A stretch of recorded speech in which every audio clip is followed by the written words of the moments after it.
Today we have an exciting smartphone to review, the Itel P40. Priced affordably for 12,000 Kenyan shillings, this device boasts impressive features that are sure to catch your attention. Hi, it's Joy from PhonePlace Kenya, and let's get started with our review. First impressions matter, and the Itel P40 doesn't disappoint with its sleek and stylish look. The slim profile and rounded edges make it comfortable to hold and use. Under the hood, the Itel P40 is powered by a Unisoc processor paired with either 2GB, 3GB or 4GB of RAM. The device runs on the latest Android system, ensuring a user-friendly experience. The Itel P40 comes with 6000 mAh battery, which offers decent longevity, and alongside it is either 32 or 64GB of internal storage, providing ample storage space for media files and apps.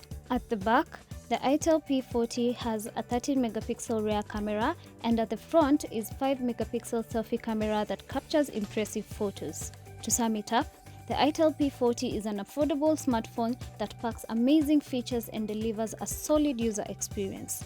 So, if you want to get this phone, head over to our website www.phoneplacekenya, or you can go to our physical store at the Bazaar Plaza, Mezzanine 1, Unit 5.